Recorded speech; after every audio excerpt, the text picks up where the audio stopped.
Amy, let me tell you about a magical place that is so exactly designed to be enclosed space, year-round fun for the whole family that I bet you already know what I'm going to say before I even say the name. Let's say it together on 3. 1, 2, 3. Great Wolf Lodge. You got it, Amy. My kids loved Great Wolf Lodge when we went. You probably already know that it has a huge indoor water park with a wave pool, lazy river, a bunch of massive water slides. But then your pack can hit the other attractions because wait, there's more. Great Wolf Lodge has adventure-packed attractions like Magi Quest, a live-action game kids can play throughout the lodge, plus the Northern Lights Arcade. Spent some quality time there, so your kid who loves the lazy river and your kid who loves fantasy games will both have a great time. Great Wolf Lodge also offers great dining options and complimentary daily events like nightly dance parties, all under one roof. Unpack the car once and you're settled in to have fun. And with 22 lodges across the country, you're always a short drive away from adventure. We've both had such great times at Great Wolf Lodge, so bring your pack together at a lodge near you. Learn more at greatwolf.com and strengthen the pack. Hello, everyone, and welcome to Fresh Take from the What Fresh Hell podcast. This is Margaret. And this is Amy, and today we are very excited to be talking to Mirna Valerio. Mirna is a runner, adventurer, speaker, and anti-racism educator. She's a native of Brooklyn, New York. She's a former educator and cross-country coach. She's an ultra-marathoner and author of the Amazon best-selling memoir, A Beautiful Work in Progress. In 2008, Mirna started her blog, Fat Girl Running, about her experiences as a larger woman in a world of thinner endurance athletes while training for her first marathon. Her athletic story has been featured in the Wall Street Journal, Runner's World, on NBC, CNN, everywhere, and in the viral documentary short, The Mirnavator. In 2018, Mirna was chosen as a National Geographic Adventurer of the Year. She's the mom of a son who's age 17 going on 55, as Mirna just told us. And she currently lives and trains in Vermont. Welcome, Mirna. Thank you for having me on your show. Wow, that was a big bio, Mirna. We would expect a lot from you. That was like a hardcore bio. You better really be coming to deliver some knowledge today. The pressure's on, I guess. Talk to us a little bit just about your journey into this life you now lead, which has many, many aspects, but like your running journey. When did you start running? How did you become a runner? And kind of where has it taken you? Sure. Do we have a couple of hours for this? Or I was going to say, I realize that's kind of a large question, but you know, if you had to explain it in a tweet. In a tweet. That's funny. I actually, I started running in high school to get better at the sports that I played, which were field hockey and lacrosse. And then, so I'm going to fast forward. That was in 1989, and just fell in love with running. After high school and college, just kind of recreationally and just for my own personal fitness. And I continued that throughout my early adulthood. And then in 2003, I had a baby who was now 17. That happens somehow, I know. And he's also 6'4" now. Which That's always surprising. My sister-in-law has a kid who's 6'5", and I just look at them together and I'm like, that came out of your body, that gigantic person. Exactly. I'm like, how did that come out of me? And so, yeah, in 2003 had him, and then got married in 2000. I always forget that part. Oh, that part. And decided that I didn't want to teach music anymore because I was a music teacher at the time. So I decided to, sort of uproot my life and move down to Maryland and start teaching Spanish. And that really, really changed my life because all of a sudden I had to drive everywhere. And, I'm not I don't do diet culture. I don't do just, weight loss for the sake of changing my body for someone else's aesthetic preferences. We don't either. But I gained a lot of weight, when I was down there because it was very stressful. My husband stayed in New York doing his job. And then I was in Maryland with my baby, with my 1.5-year-old at that point. And with no family around, with a very, very stressful job. And so I decided to leave that job and move up to New Jersey. I was teaching at a boarding school. I was in grad school. And I was also teaching on the weekends in Maryland. I would go back to Maryland and teach my private students. So on the way back from one of those trips, I thought I was having a heart attack because I had chest pains, and decided instead of calling 911 that I would keep driving. Not a smart thing to do.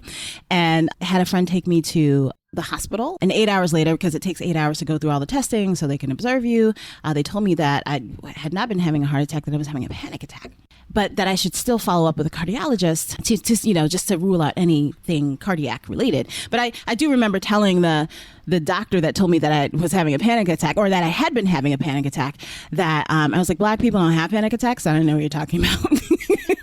So, and he was like, what? Was he like, I don't think that's medically sound, actually. He was like, ma'am, yeah, that sounded like a panic attack. And then I realized that I had very poor dental health, very poor sort of emotional health. I wasn't moving like I normally did because running had been such a big part of my life and I wasn't even doing that. And so I go to this cardiologist. Well, he asked me, he was like, so how old is your son? I say, he's 5.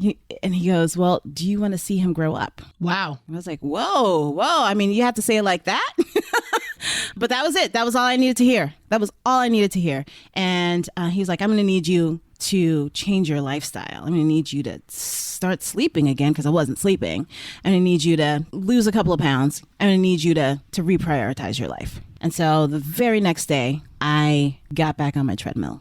Wow. And was that it? Was it a straight line from there, or was it? It was a straight line from there. It was an absolute, I never looked back. You had a conversion experience. Yeah, I never looked back. It was extraordinarily cathartic. And I was like, okay, I get it. So what does that look like for you? You're running how many days a week? You're doing what else in your lifestyle to kind of respond to this conversion experience that you've had? Sure. Yeah. I love how you call it a conversion experience. I'm big on the conversion experience. I have the Caravaggio painting, Paul Falls from the Horse. Paul falling from the horse. Look it up. It's one of my favorite themes in life is people who have conversion experiences. I've had a couple of them myself, and there's something very powerful about it. And I think we give a lot of advice, but one of the pieces of advice that I give to people is lean into the conversion experience. There's nothing more powerful than the fervor of the convert. And that I like when people answer that call, and because it does change their lives, almost always for the better. Yeah, definitely for the better. And as I said, I have not looked back, and that was 2008. So that very next day, I got on my treadmill, and I had been a runner, I had been an athlete, and I hate this phrase "falling off the wagon" because what the hell is the wagon? Right, there is no wagon. Horse. You fall off the horse. I know it's metaphorical, but what is it? What is it in real life? So I just got back to it, and that very first mile back, it was 17 minutes and 45 seconds. Oh, wow. And it was very painful, not just physically painful, but very emotionally painful, very spiritually painful, because I had gotten to this point where it was painful to do a mile, and a mile previously for me had been very easy. And I've always been slow, right? I've never been able to run faster than a 10:34 mile. And that's, but I was still faster than mine. I've run 2 marathons. I've never beaten an 11-minute mile. See, but I was okay with that, right? And so, I knew that I was strong. I knew that I could run. I was a varsity athlete in high school for 4 years for each sport. And so I knew I was an athlete. But, I decided, I was like, you know what? This is where I am. I cannot do anything about this moment right now, but I can do things about the future moment. And so I did that mile. I did another mile the next day. I maybe took the following day off, and then I got back on the treadmill and did another mile, and I did that for a couple of weeks. And I knew it would take a long time to get back to a place where I was like, okay, I remember how to do this. I know how to do this. And it took about 3 weeks. And then I started sleeping better. And then I just naturally shifted things in my day to make sure that I could get that mile in. Then I started adding things, like I would do a crunch video or a Beachbody video or a Taibo video. Remember Taibo? Right, Taibo, and yeah. We all Taibo. And what was his name? Billy Hip Hop Abs. Billy Blanks, right? Billy Blanks. Yep. Come on. We were all there. We were kicking and punching right next to you. I did Hip Hop Abs. I did everything with Sean T. I did Pio. I did everything that I could get my hands on in addition to running, I did.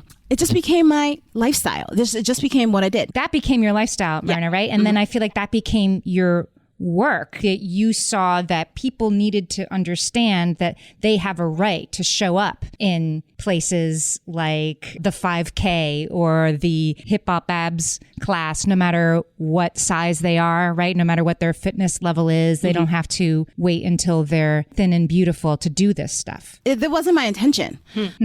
My intention was just to do what I do. And I might have feelings or some trepidation about going into a class, but I'm going to go into the class because ultimately I'm doing that for myself. I'm not doing it for you. I'm not doing it for anybody else. I'm doing it for myself because I need to be here. And I think that is what people saw. And I wasn't writing for anyone else. I was writing for myself. I was sharing my story, but I was like, here's what I'm doing. And here's how I dealt with this fear. Here's how I just let the fear live in me because that's what I needed to do. The fear being the fear that you wouldn't accomplish it, the fear that all of it, everything, every voice that was like, it's not going to work out. It's right. over. We maybe have several thousand people listening who are exactly in that space where they've had a baby, they've had 3 babies, they're home, they're really out of shape. They probably remember a world in which they were either a high school athlete or someone who went out dancing or, especially during the pandemic, I found for myself, I'm a person who's always been kind of wavering through different levels of fitness. And I think that moment is so identifiable where you're just kind of back on the couch like, oh no, there's no way back from where I am right now. Right. Too late. It's too late for me. And you know what? I think we can have those moments and we should acknowledge that we do, right? We all have those moments. And, I actually had a couple of those moments as I was recovering from knee surgery this summer. But the cool thing is that I did have these reference points. I am an athlete. I know I'm an athlete. I know I can be strong. I know I can run a marathon or an ultra marathon. I know I can climb mountains. I know I can do this. Maybe I can't do it right this minute, but I know I can. And so I'm going to work towards that. It won't be the same experience. Maybe I won't be able to, run a mile in 10:34 yet, but I can work towards it. And I think, I love the idea of having that cathartic experience or like having that experience where you're observing yourself. And it's what we do with that observation that matters. And I think there's a path to something better because I like what you're saying is like you took the time to come back and you let yourself live in whatever, a 17-minute mile for a while without being like at this point, I'm too worthless to invest in myself anymore because I'm too far from my goal. It's a little bit of your best every day. And that's a pathway to a new place. Absolutely. And, I also think that our current societal norms and diet culture and the whole weight loss culture is a huge culprit because they sell these things as hacks, right? Hacks to being fit, hacks to losing weight, or whatever it is that you want to do, that you sign up to do when you are invested in diet culture and weight loss culture. But there is no hack. The only hack is doing the work, right? Doing the work on yourself every day or every other day, but consistently. And then also having the long view. I believe in having the long view. Look, I'm still a big girl. It's going to be a big girl. And my long view, my overarching goal is long-term health and wellness. What am I doing to put long-term health and wellness in the bank for later? What am I doing today to ensure that I have long-term health and wellness? If it's a 10-minute workout, if it's a 5-minute meditation, so that I can be calm throughout the day, or at least for the first hour of the day. Or 5 minutes of the day sometimes. All right, we're going to take a break and we'll be right back with more of Mirna. For some of us, tax season is one of the only times that we look at our finances fully. And once it's over, well, that was terrible. And it is completely understandable not to want to think about it for another whole year. But using Monarch and being intentional with your finances in an ongoing way helps you see where your money is going and how you can put your refund to best use. We are here to tell you, simplify your finances with Monarch. Monarch is the all-in-one personal finance tool designed to make your life easier. It brings your entire financial life, budgeting, accounts and investments, net worth, and future planning together in one dashboard on your phone or laptop. Feel aware and in control of your finances this tax season and get 50% off your Monarch subscription with code FRESH. As you know, my husband and I are preparing to send, 3 kids off to college, and I cannot tell you how helpful Monarch has been in showing us our full financial picture, helping us to track our spending and reach important savings milestones. Our weekly meeting, Amy, it's now run by Monarch. Love it. Achieve your financial goals for good with Monarch, the all-in-one tool that makes money management simple. Use code FRESH at monarch.com for half off your first year. That's 50% off at monarch.com, code FRESH. At DSW, we ask the important questions, like, what shoes are you going to wear? Whether you're prepping for wedding season, festival season, or just planning the ultimate vacay, the right shoes can make or break an RSVP. So own the moment. You've got big plans, and we've got just the shoes. At the perfect price, of course. Get ready to get ready with Designer Shoe Warehouse. Head to your DSW store or dsw.com today and let us surprise you. Okay, we're back. Mirna, I want to talk about an article of yours that really spoke to me. It was in Self magazine, and it was about this idea of aid stations in a race. One thing that's lovely about running is that it is chock full of good life metaphors. And the biggest one that I repeat all the time on the podcast is that I was never a high school athlete. I mean, I picked last for every team my whole life. But at a certain point, I just was like, I'm going to get out and do something for myself. And one of the metaphors I talk about all the time on the podcast is next lamppost. That I was like, I know I can't make it another mile, but I know I can make it to the next lamppost. And that for moms, right, like that is a metaphor that just still occurs to me every day. Like, I know I can't get 3 kids from here to college, but I know I can get through today, and breaking down in these small parts. But this other metaphor that I discovered from you is about aid stations, and like this ability to go to a station in a run and people say, what do you need? And asking for help. And can you talk a little bit about that? Because it really moved me. So I had this incredible experience at a race once. It was the Javelina 100K race. I mean, we can't even stop for long enough on like what that is, because we got to talk about things that are helpful to mom, but come on. That's 60 miles, Mirna? It's 62 miles, and it's a loop course. So I think it was like 16-mile loops or something similar, or maybe 15.5-mile loops. And I was on my 3rd loop, and I was having a lot of trouble. So I get to the main aid station out in the middle of the desert in Arizona. Oh, and you're in the desert. And it's cold.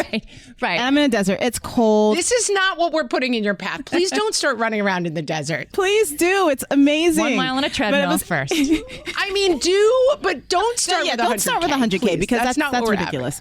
I trained a lot for this. So you're right. If you want to get there, we support you. But we're just saying, don't just drop everything and get so inspired you're running around in the desert. Well, here's please. another metaphor. You got to train for stuff. You got to get ready. You got to prepare yourself, Yes. right? I'd prepared, but I hadn't prepared for the fact that my headlamp was going to go out in the middle of the desert with a bunch of saguaro cacti. But, so I get to this aid station, and I'd had all these experiences. I couldn't find my way because my headlamp was out. But someone actually said, hey, what do you need? While I was out there, do you need an extra headlamp? Do you need this little lamp that I have in my pack that I haven't been using, right? And I was like, yeah. Oh my goodness, thank you so much. And that helped me get to the aid station, right? So that was the first time I accepted help on that run. And so I get to the aid station, sit down, and I wasn't ready to quit, but I needed to rest. I needed to sit down. I needed to kind of zone out for a little bit.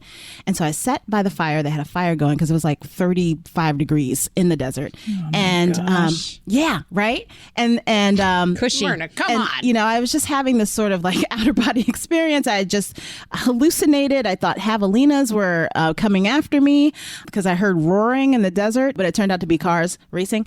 And and then, so I sat down, and one of the aid station volunteers came up to me. He's like, what do you need? And I didn't even know what I needed. And they said, I'm going to go get you some chicken broth. Okay, great. And so they went and got me chicken broth, and I took that, and I immediately started coming to life. What else do you need? Maybe some ginger. Brought me over some ginger. What else do you need? New socks. Do you need some potato chips? Do you need some food? And so it was just this repeated sort of onslaught of, what do you need? And I had to answer. I had to have an answer, right? And it was so cool for someone to finally see that I needed help and offer that help. And I was in a position to take it because I had to. In order for me to continue, I had to accept that help. And we put in the path of our listeners who may not find themselves in a 35-degree desert at mile 40-something of a race in the middle of the night being chased by hallucinations, that the metaphor here is that the unbelievable gift of saying to yourself, I do need help. And yes, let me that's it. Name the help that I need. Like, what a valuable thing, because we may not have people walking up to us and saying, what help do you need?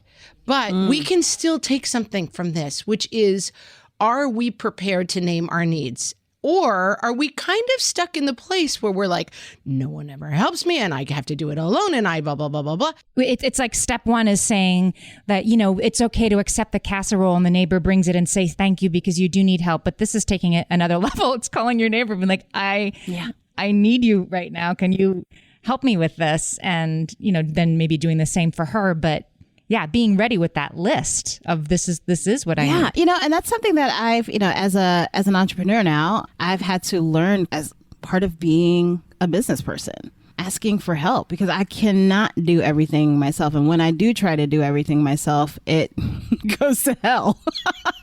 Maybe not business wise, but like I don't get sleep. And then, then I'm filled with anxiety. And then, I may get the work done, but like it doesn't help me as a person. It helps my business, but it doesn't help me. And it is hard for us. We have a strong self-identity as people who can take care of ourselves, a hard-won self-identity, I mean, for women, it is a huge part of our identity. Like we do it and we take care of people. My sister's a distance swimmer and she wrote a piece that I'll try to link to about being rescued by a lifeguard at some point. And it's such a similar story, like that this person was carrying her out of the water and being like, you are okay, I've got you. And this feeling washed over her of like, how rarely do I have this experience of someone literally holding me and saying, you are worth saving, and I am here to do that job. Can I carry that metaphor one step further? Please, we're way down the metaphor track, guys. Let's just keep going. Let's see where we can take this thing. What I love about it is like, that your sister, the lifeguard, carried her out of the water and she was saved and we are worthy of being saved. And in Mirna's story, what takes it even a step further for me is she was saved by the ginger and the potato chips. And then she got up and she finished running a 60-mile race. Like you are saved so that you can continue to do the impossible things that you're doing. Such a good point, Amy, because that's exactly right. You're not just saved like the princess from the tower. Yeah. It's someone coming and putting you back on your feet so you can keep going. That's a very, very good point. Oh, I love it. I love it. Man, guys, we just knocked this metaphor out of the park. We could just keep going and going. But you know what? I think we also have to, as parents, we have to give our children those skills. Because, I didn't have that skill of asking for help because I was always expected to do it myself. Yeah. And so learning those skills as adults is very, very difficult. So why not teach those skills to our kids? Oh, I want to say something more about that, but I'm going to have us break and then we'll come right back. All my kids learned to swim when they were little. It was super important to me that they be confident and safe in the water. There was only one problem with that: taking them to swim lessons. I mean, the pools were freezing. There were always cranky adults doing laps right there. And it was definitely not, for any of us, what you would call fun. Amy, heard. But now there's Goldfish Swim School. Goldfish takes a really thoughtful approach to swim lessons, combining research-based teaching with a warm, kid-friendly environment that actually helps kids thrive in the water. Every detail at Goldfish is thoughtfully designed to create a golden experience, from shiver-free, warm indoor pools to comfy waiting areas for parents to professionally trained lifeguards on deck. Goldfish uses an approach called the science of swim play, which combines guided play with proven teaching techniques to help kids learn to swim, build water safety skills, and gain confidence, all at their own pace. Lessons are designed to meet kids exactly where they're at. If you've been thinking about swim lessons or just wondering where to start, this is a great opportunity. Right now, Goldfish Swim School is offering a waived membership plus your child's first lesson free at participating locations. Just visit goldfishswimschool.com/free to find a location near you and enroll using promo code FREE. That's goldfishswimschool.com/free, promo code FREE. Amy, when I'm having a good hair day, it usually makes my whole day better. And that's why on every day, I'm taking Nutrafol. Nutrafol is the #1 dermatologist-recommended hair growth supplement brand. And it's the #1 hair growth supplement brand personally used by dermatologists. Nutrafol's hair growth supplements are peer-reviewed, NSF certified for sport, and clinically tested. Nutrafol offers multiple formulas for men and women, tailored to different life stages and lifestyle factors, so you get support that's actually right for you. Adding Nutrafol to your daily routine is easy. Order online, no prescription needed, with automated deliveries and free shipping to keep you on track. Let your hair be one less thing to worry about. See visibly thicker, stronger, faster-growing hair in 3 to 6 months with Nutrafol. For a limited time, Nutrafol is offering our listeners $10 off your first month subscription and free shipping when you visit Nutrafol.com and enter promo code LAUGHING. That's Nutrafol.com, spelled Nutrafol.com, promo code LAUGHING. Okay, just continuing on this idea, because I think it's so important that, like, I feel like a lot of the messages that we get now are like, your kids aren't gritty enough. They're spoiled. They're not, you do everything for them and they don't have any grit. Everyone needs grit. Here's 46 books about grit. That I do think that this idea of, like, also showing our kids that, like, we try really hard and we stumble sometimes and we fall back sometimes, that the lesson of getting up off the couch to me is so much more valuable than the lesson of, like, we never failed. We always just strived and performed. I have so many thoughts about this. First of all, like, in terms of failure, I hate that acronym, first attempt at learning or first attempt in learning, because, it takes away I think people try to take away the bad feelings about failure, and failure feels bad. It feels bad. But if we have the skills to say, okay, this was a failure, this was really a fail and it feels awful, but I'm going to get up and try again. I think we have to acknowledge that failure feels bad, and it is bad, in a world that expects us to be perfect all the time. Yeah. But in terms of teaching kids that it's okay to ask for help is really important. I was a teacher for 18 years in private schools. And private schools, I don't really know about public schools as much and what the culture there is. But in private schools, there's an expectation that kids will ask for help, that they will say, hey, can I see you for extra help after school? Can I schedule a time during your office hours so that we can work through this problem?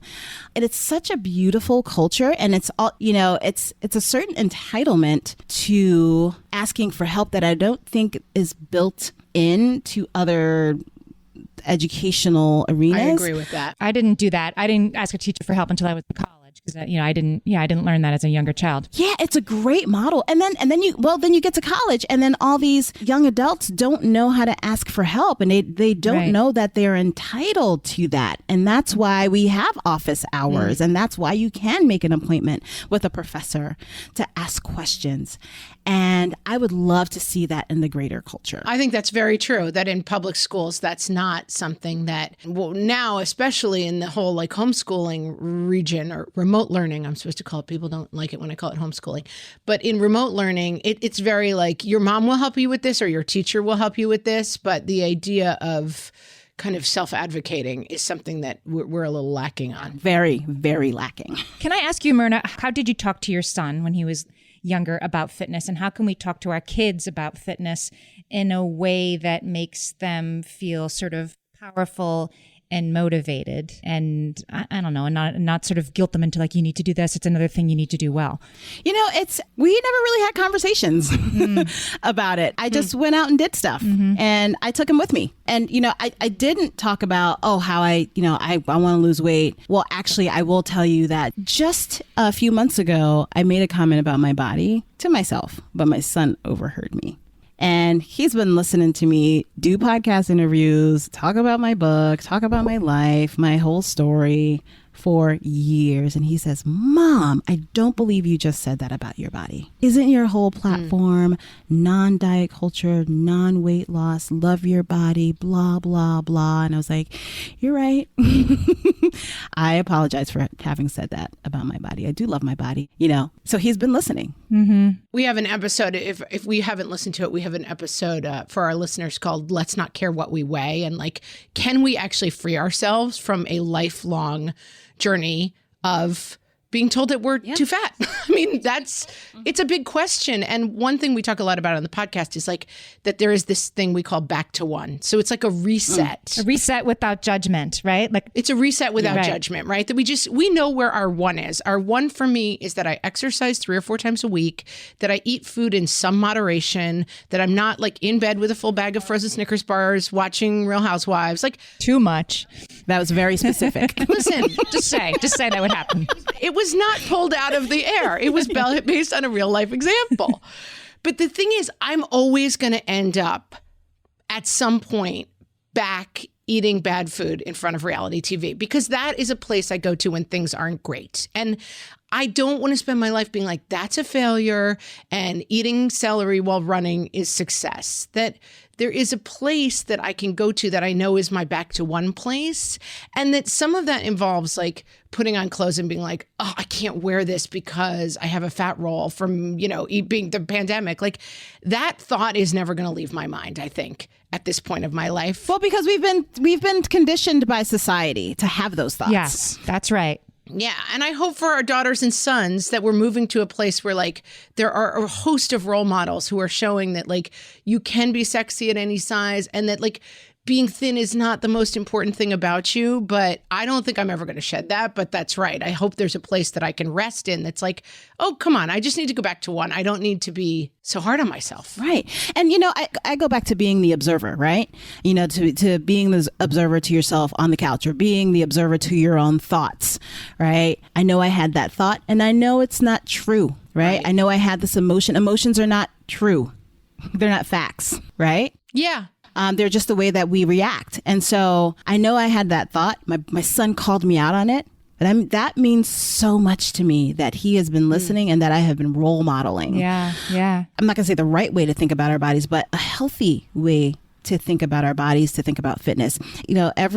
Since he was a baby, he's always gone to the gym with me. And so he's always seen me, if it was like through the glass with the babysitter person, at Bally's or whatever, seeing me swimming, or later when we joined a gym that he could actually go to and they had a child care center. And so he could stay there for 2 hours and play basketball and then play with other kids and just be active and not being like sort of forced to be active and just be his normal kid self. My husband would take him out on his bike. And then later they started playing basketball and soccer on their own. And so it was just this thing that was incorporated into our lives. Even now, I don't push sports on him. He loves basketball. I mean, he is 6'4", so it kind of like goes naturally. And he runs on his own. He always used to say, Mom, I'm not a runner.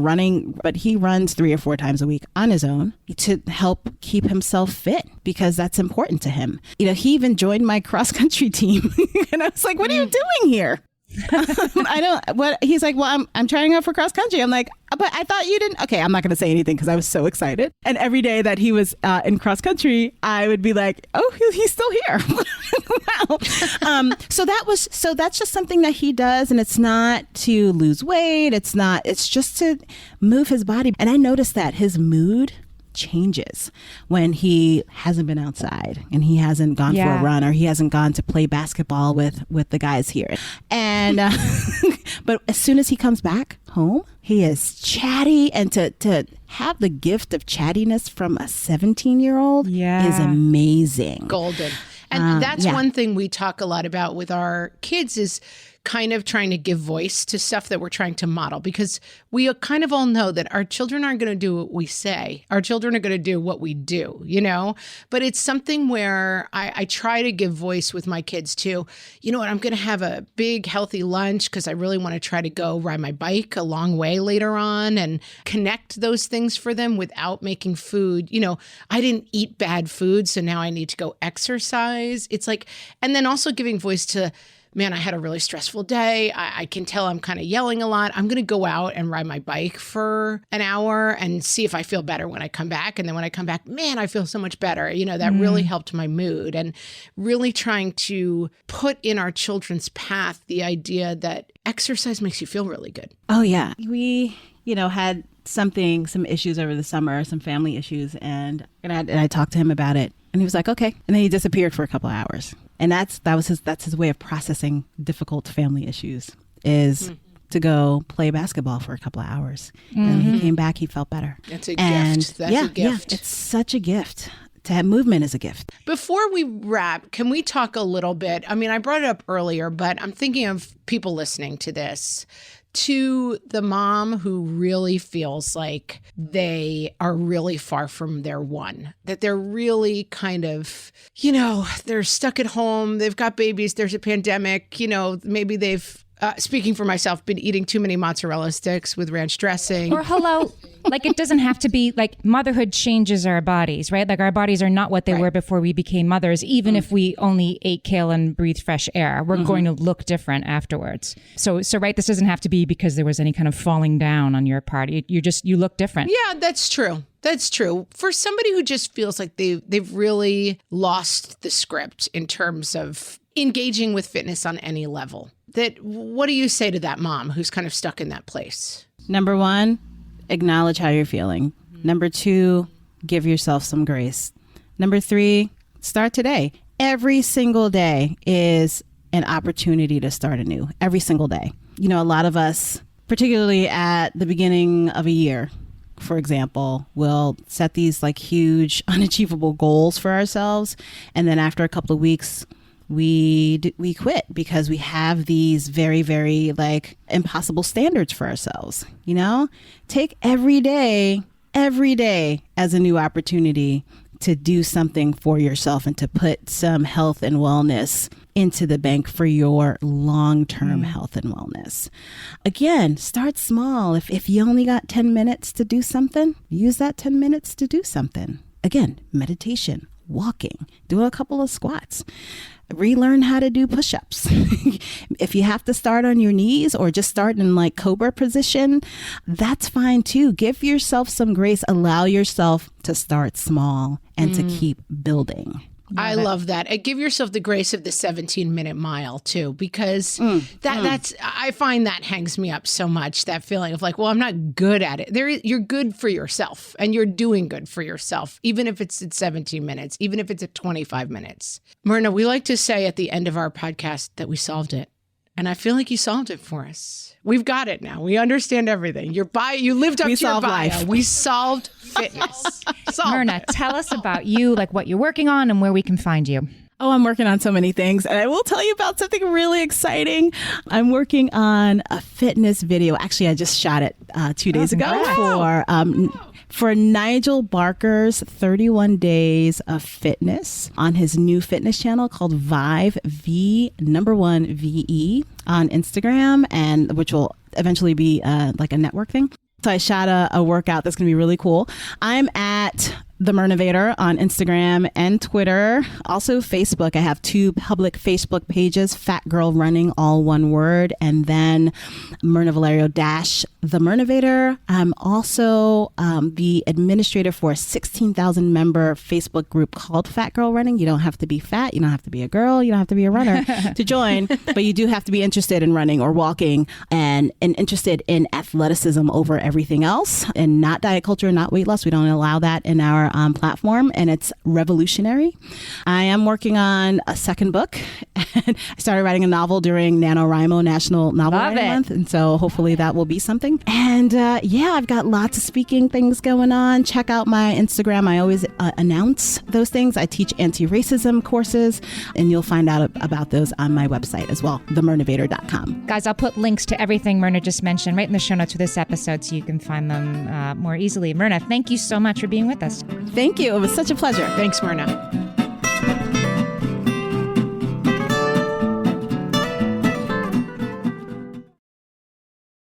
This is a Monday.com ad. The same Monday.com helping people worldwide getting work done faster and better. The same Monday.com designed for every team and every industry. The same Monday.com with built-in AI, scaling your work from day one. The same Monday.com that your team will actually love using. The same Monday.com with an easy and intuitive setup. Go to Monday.com and try it for free. Yes, the same Monday.com.